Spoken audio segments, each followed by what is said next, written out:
Mesdames et messieurs, assalamu alaikum wa rahmatullahi wa barakatuh. Que la paix, bénédiction, mais aussi la miséricorde d'Allah soit sur vous tous. Je suis en fait tout à fait ravi de vous retrouver dans cette nouvelle édition de votre émission hebdomadaire culture religieuse. Donc, vous êtes toujours invités à assister au jardin du paradis qui, selon notre grand prophète Mohammed, que la paix et bénédiction d'Allah soit sur lui, les jardins de paradis, ce sont les cercles d'invocation d'Allah qu'il soit glorifié. Donc aujourd'hui, c'est une édition tout à fait spéciale, tout à fait distinguée parce que nous avons aujourd'hui un invité de marque.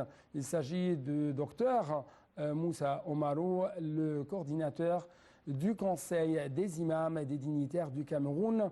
Vous êtes le bienvenu sur NAL TV International. Merci beaucoup pour votre présence. Merci aussi, merci d'abord d'être invité à ce prestigieux plateau. Merci beaucoup, monsieur. Oui, oui. Donc, toujours, vous êtes le bienvenu sur NAL TV International, le bienvenu en général en Égypte. Et en fait, chers téléspectateurs, on va aujourd'hui parler de l'islam et de la fraternité de l'humanité tout entière. Est-ce que l'islam encourage ses adeptes, encourage les croyants musulmans à être hostiles ou à être amicaux avec les autres?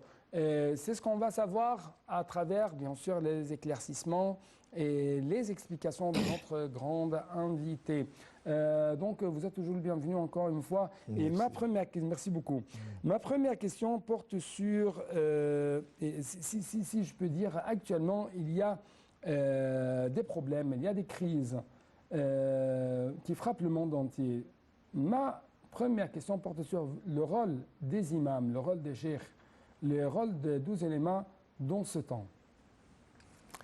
Merci pour cette question.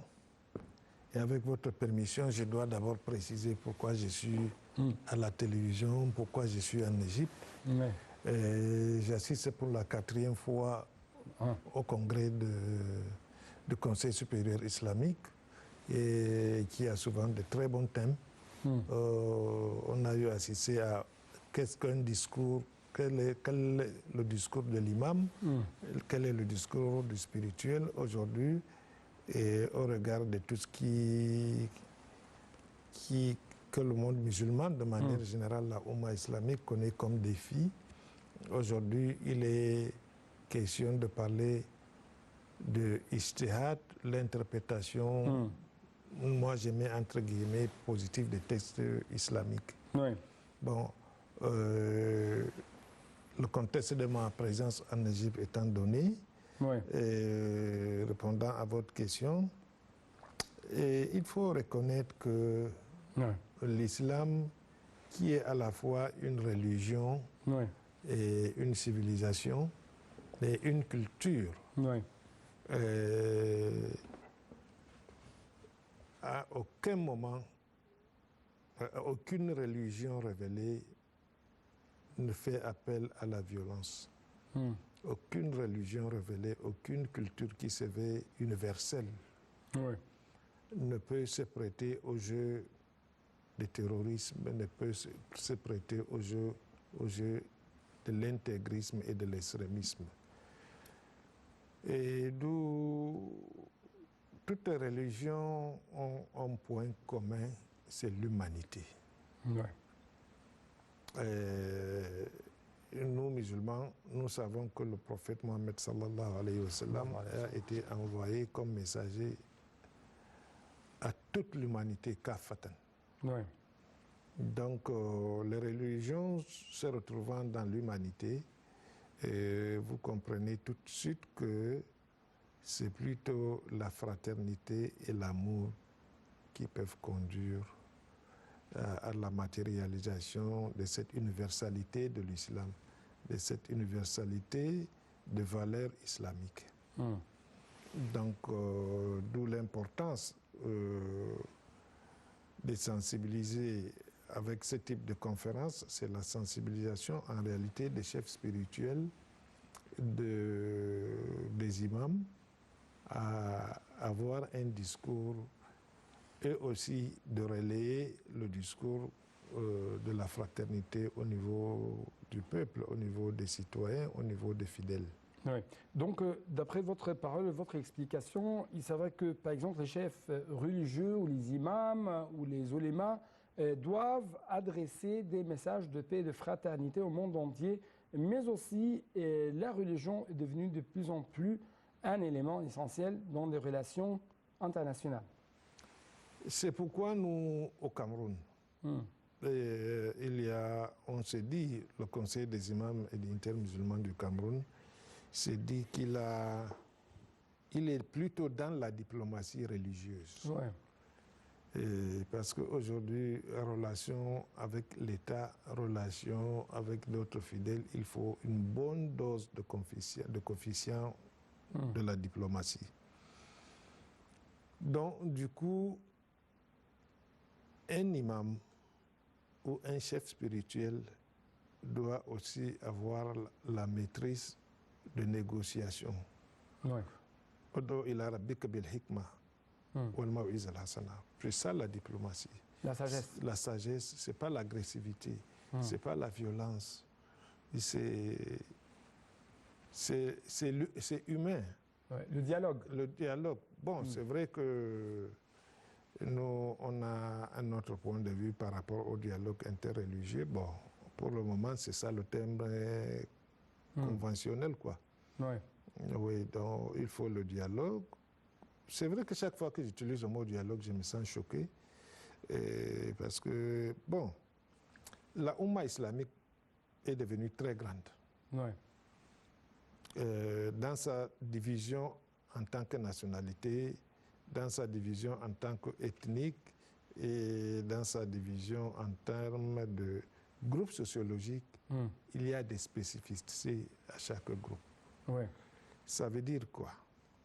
Ça veut dire que dans la dynamique de chaque société,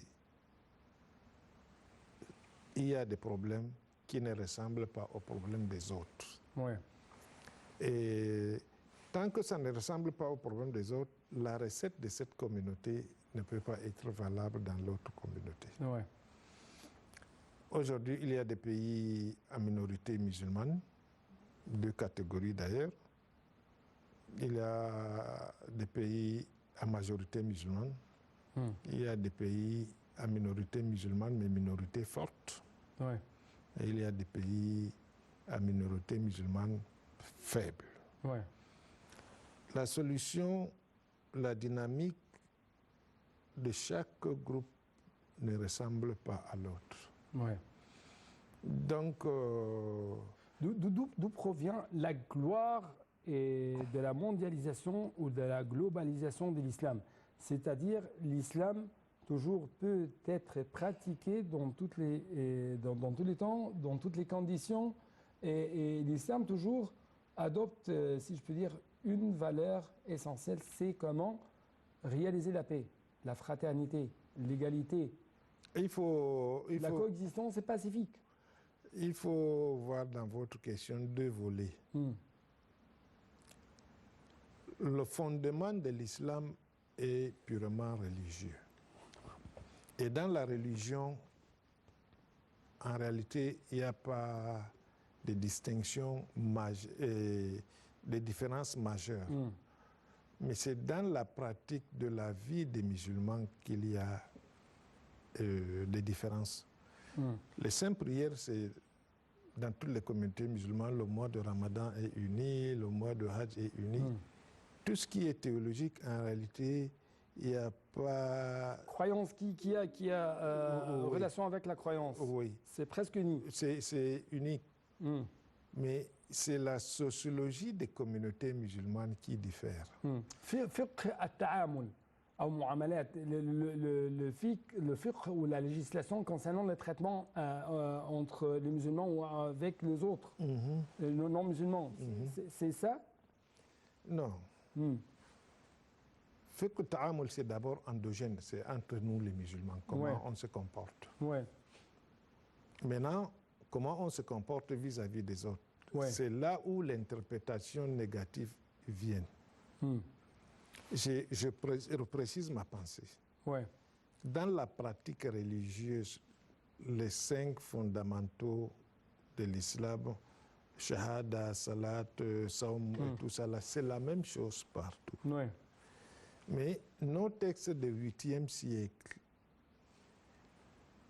sont confrontés à la dynamique de la société. La société évolue, le monde entier évolue. Comment il faut s'arrimer à cette évolution?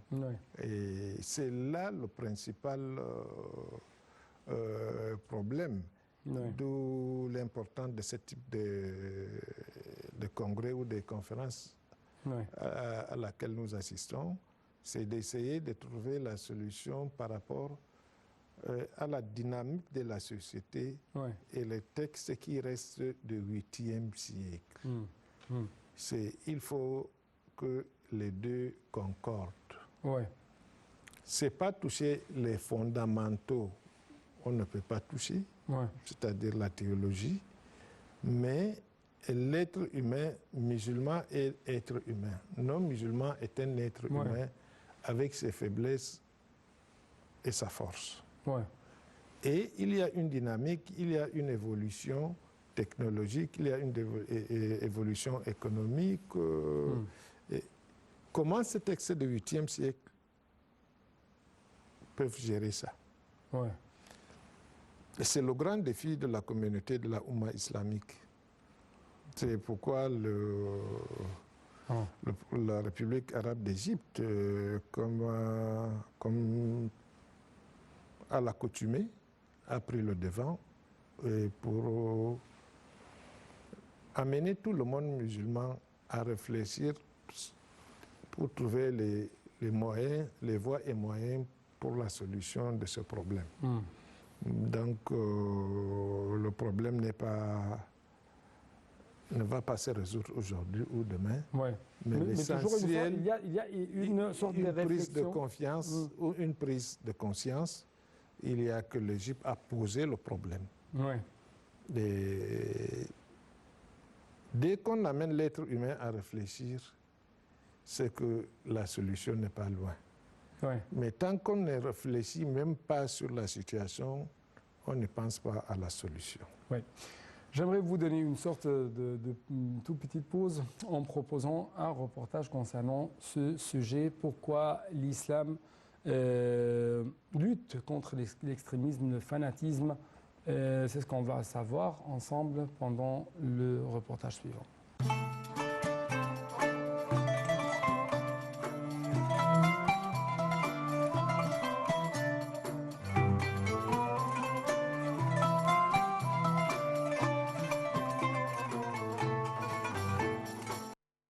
L'islam signifie la soumission et la résignation à Allah par l'obéissance et l'abandon du shirk ou association d'autres divinités à Allah. Il n'a omis aucun bien sans l'ordonner ni l'indiquer, et n'a omis aucun mal sans l'interdire ni mettre en garde contre ce dernier. La pratique de l'islam garantit à tous de vivre dans la sécurité et dans la paix sous ces règles qui garantissent les droits de tous.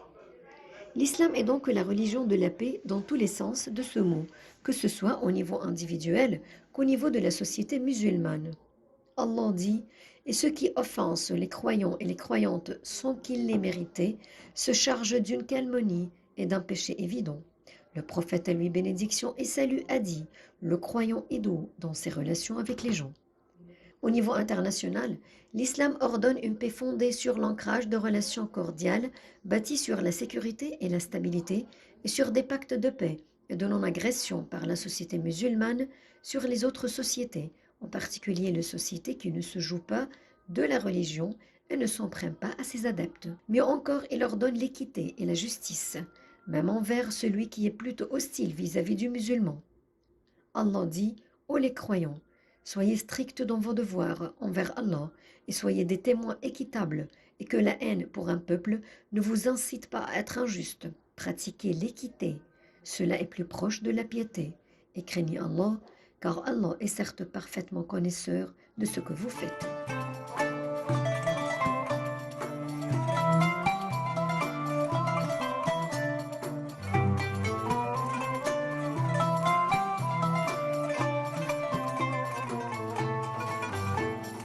Donc Donc, de retour à notre sujet, l'islam est toujours contre l'extrémisme, se démarque du fanatisme et c'est toujours à travers les réflexions des musulmans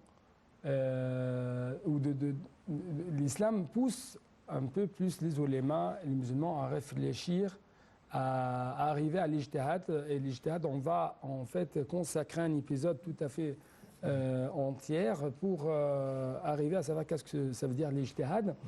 Mais toujours, il y a ce principe général, l'islam est une religion de paix et non pas une religion De violence. de violence. L'islam, d'abord, son nom, islam,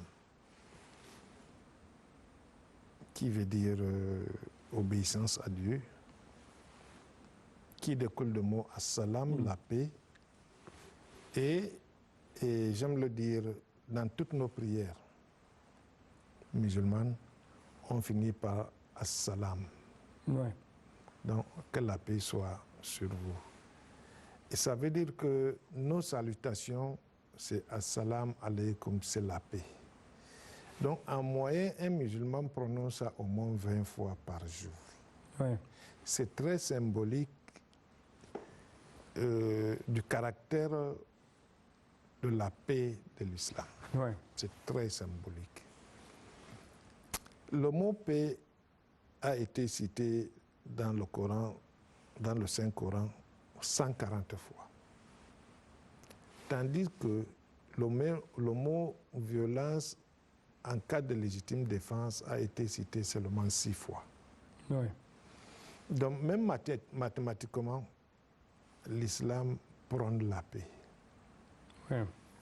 Et dans les valeurs universelles de l'islam, que malheureusement beaucoup de nos imams ne mettent pas en exergue, c'est l'amour, c'est la fraternité, c'est la paix, c'est le développement.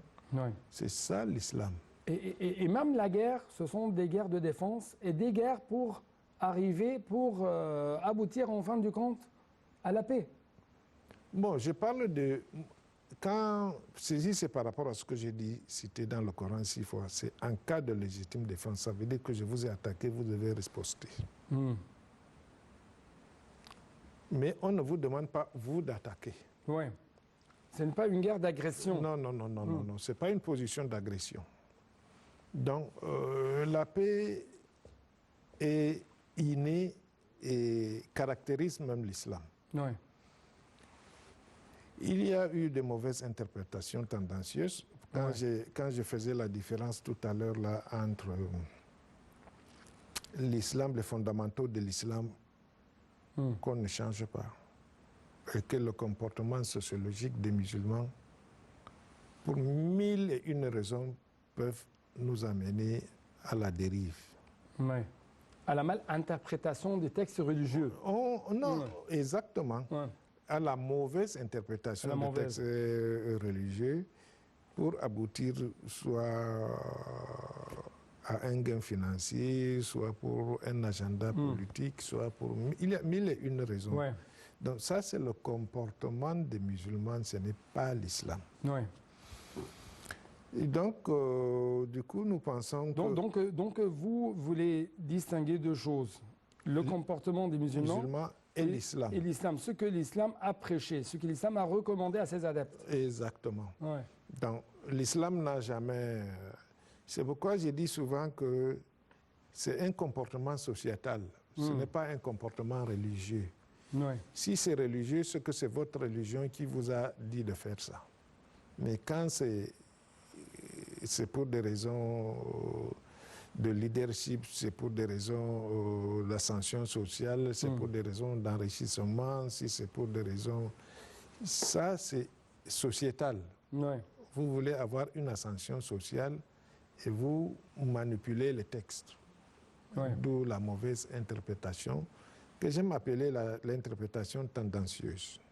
L'interprétation tendancieuse. Oui. Ah ouais. Et maintenant, comme nous parlons de l'interprétation, J'ai beaucoup aimé le thème de la conférence de cette année, Al-Ijtihad. Al-Ijtihad. J'ai cherché, comme je voulais rendre ça en français, j'ai cherché. J'ai vu que ça peut être l'effort de réflexion, l'effort d'interprétation, ainsi de suite. Et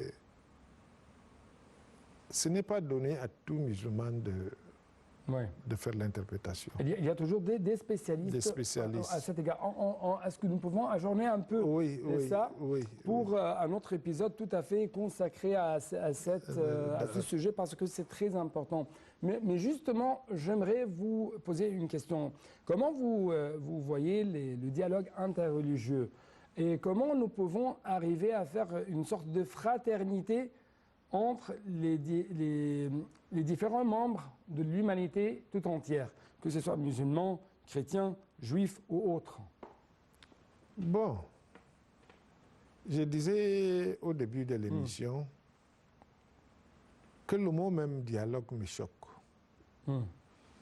Parce que dès qu'on dit dialogue interreligieux, ça veut dire qu'il y a deux antagonismes en face. Oui.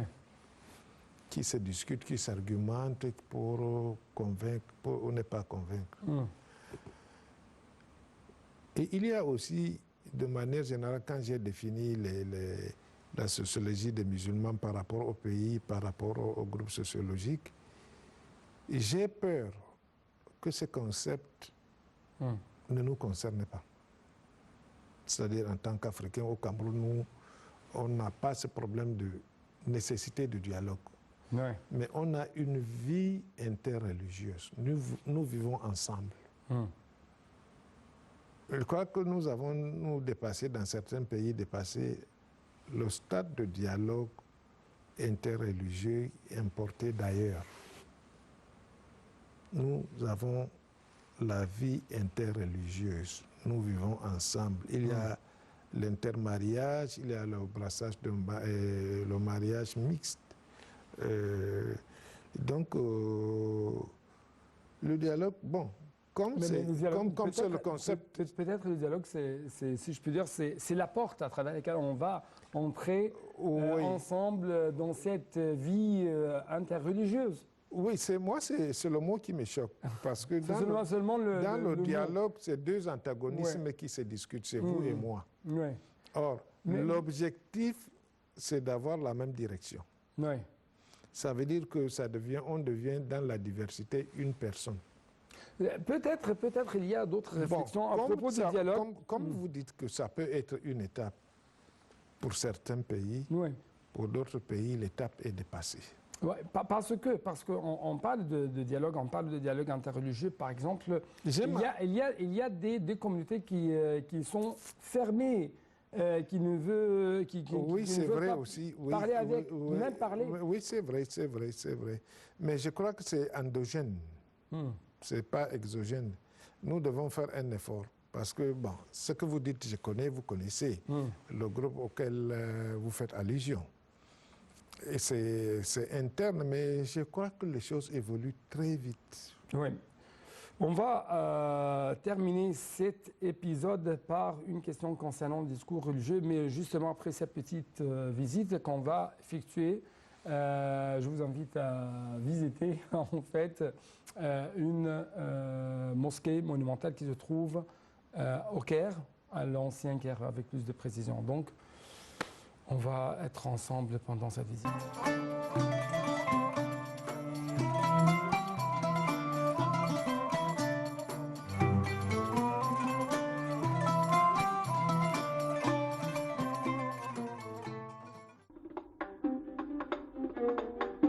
Lorsque le commandant des troupes fatimides, Jawhar al-Saqili, fut envoyé par le calife Al-Mu'izz el-Din Allah pour conquérir l'Égypte, il entreprit la construction du Caire et y fonda la mosquée d'Al-Azhar en 969. La construction de la mosquée s'étendit sur 2 ans. La mosquée d'Al-Azhar ouvrit ses portes pour la première fois en 972.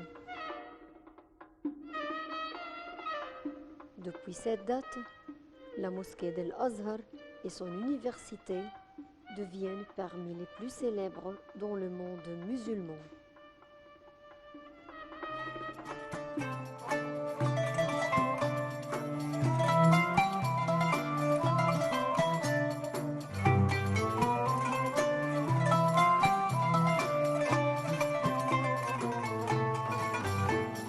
Donc après cette petite visite qu'on a effectuée au sein d'une mosquée ici au Caire, mosquée monumentale, et nous devons retourner à notre sujet, l'islam et la paix, l'islam contre la violence. Donc dans ce cadre, j'aimerais vous poser une question.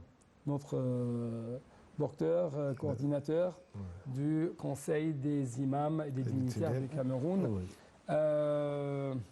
Donc, comment nous pouvons arriver à avoir un discours religieux qui encourage les gens à l'amour, à l'amitié, à la fraternité, à laisser de côté l'animosité, et ça dans des conditions où vraiment il y a des gens qui incitent l'humanité à avoir des conflits interreligieux, à avoir des conflits entre les différentes civilisations, entre les différentes ethnies de l'humanité tout entière. Comment nous pouvons donc arriver à ça? Je crois que l'Égypte a commencé et la France a commencé. Certains pays musulmans, il faut la formation des imams. On ne peut pas échapper. Formation des imams, qu'est-ce que ça veut dire? Ça veut dire qu'il faut recycler. Le recyclage est important dans le sens de citoyenneté, dans le sens de la vie pacifique, parce que l'imam est un guide. L'imam rencontre les fidèles en moyenne 5 fois par jour. Ouais. Il a un discours qu'il doit donner à ses fidèles, et ce n'est qu'un discours de paix. C'est la sensibilité. Ils ont besoin d'abord eux-mêmes d'être sensibilisés avant qu'ils ne soient de relais sur le terrain. Donc, on a vu ici en République arabe d'Égypte, ça a évolué. Il y a tout un programme pour cela. Nous-mêmes qui venons dans des conférences, nous partons avec des enseignements supplémentaires. C'est un problème vraiment de sensibilisation à court et à moyen terme. Parce que l'histoire des discours de violence dans notre communauté n'est pas venue du jour au lendemain. Ça fait des siècles. Ça a commencé depuis l'histoire de croisade. Ouais. Et ça a commencé depuis le problème de Tatar. Colonisation. Oui, colonisation. Donc, c'est dans nos mémoires. Ouais. Donc, maintenant, il faut déconstruire. Et quand on déconstruit, il faut reconstruire autre chose à la place. Ouais. Comment? Comment? C'est la formation. Il n'y a pas de solution. On ne va pas faire la magie et puis le lendemain, mon esprit change. Ouais. C'est la formation. Donc, pour arriver à changer l'esprit des gens, quels sont les éléments essentiels dans le discours religieux, selon votre point de vue? Bon, le discours d'abord doit changer. Les médias doivent être impliqués. En toutes les forces sociales qu'on appelle influenceuses doivent être impliquées. C'est un discours qu'on doit changer, mais ça doit venir de partout. Ouais. On ne peut pas mettre à l'imam toute la responsabilité. Ouais. Il y a des imams, il y a des musulmans qui ne vont pas à la mosquée, ils ne vont pas écouter son discours. Les médias vont aider, les structures associatives peuvent aider. C'est un programme à prendre au sérieux et ça prendra le temps que ça va prendre. Ouais. Docteur Moussa Omaro, merci beaucoup pour de tels éclaircissements de votre part. Et bien sûr, on va faire un autre épisode concernant l'ijtihad. Mais tout d'abord, merci beaucoup. Je vous remercie de m'avoir invité. Donc c'est la même chose pour vous, chers téléspectateurs. Merci beaucoup et à la prochaine. Assalamu alaikum wa rahmatullahi wa barakatuh. Que la paix et bénédiction, mais aussi la miséricorde d'Allah soit sur vous tous. Au revoir.